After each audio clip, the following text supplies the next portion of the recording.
And today we bring you the main event of the evening. In this corner, with 476,000 population, we give you Shannon's own Staten Island. And in this corner, with 2.5 million people, we give you Brooklyn. And now, for the thousands in attendance and the millions watching around the world, ladies and gentlemen, let's get ready to rumble!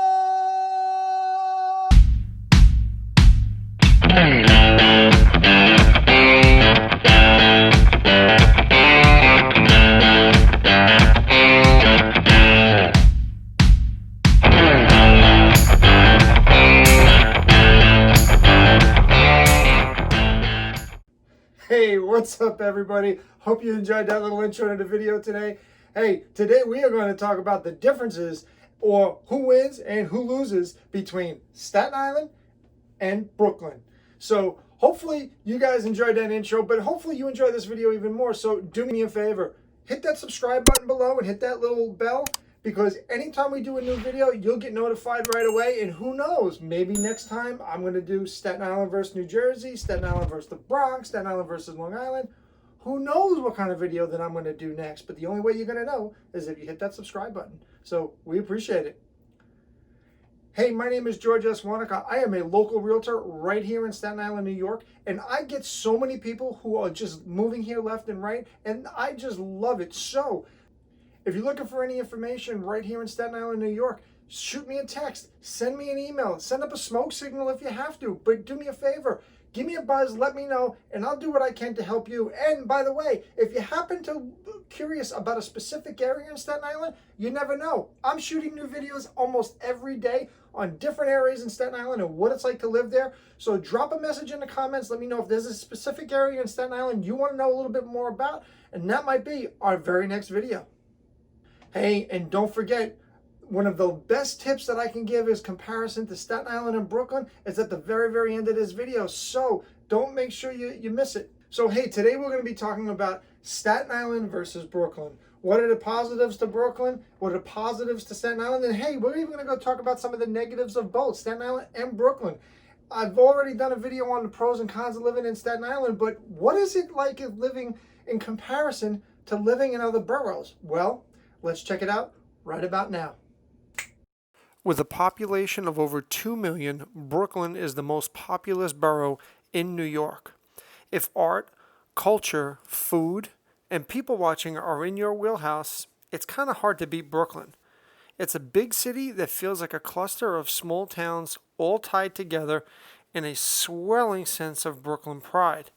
There's so many good watering holes and just great people. It's a great place to meet the special someone. So good, in fact, Brooklyn's having a little bit of a baby boom. But they do have culture like the Brooklyn Academy of Music, the Barclays Center like you're seeing here. They also have MCU Park where the Brooklyn Cyclones play. Also the dining. I mean, you've got Peter Luger's Steakhouse. You've got Ellen B. Spumoni Gardens Pizzeria. And then let's kind of talk about the housing stock, right?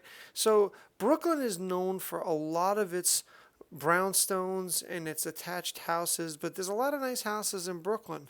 However, one of the things that Brooklyn is also known for is starting to catch up to Manhattan in what they call ridiculous prices between rent as well as homes.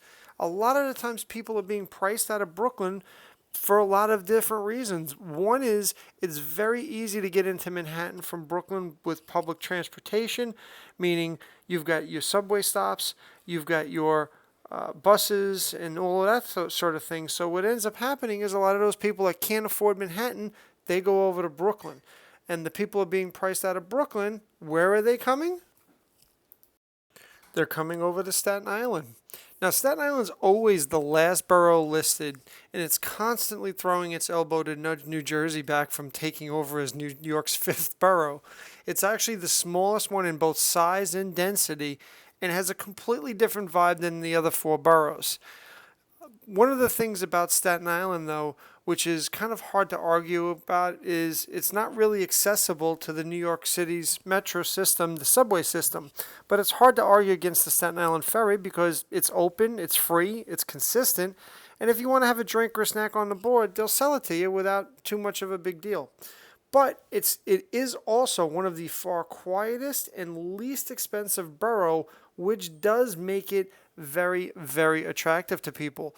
Apartments are pretty much cool, very much affordable. You've got a lot of different things like the Richmond County Ballpark. You've got Sailor Snug Harbor. You've got the Chinese Garden, which is also in Snug Harbor as well. And you've just got so many different things in Staten Island that help to make it very nice and very affordable.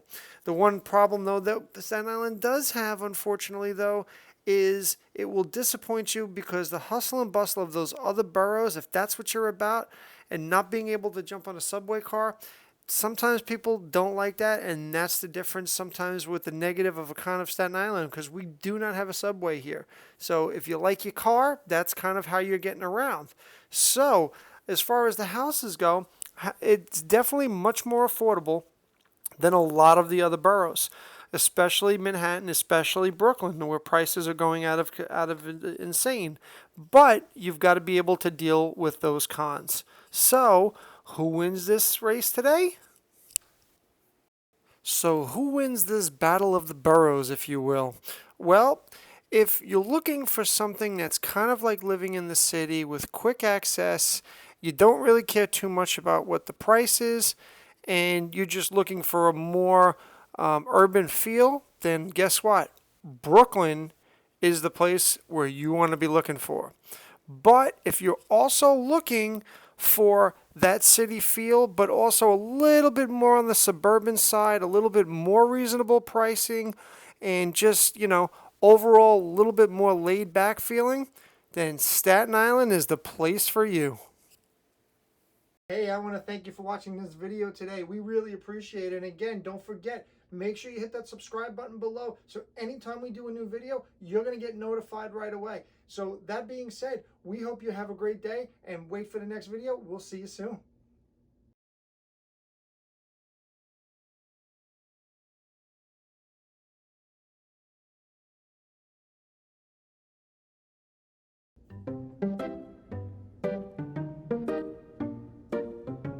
Hey, and by the way, at the end of this video, there's going to be...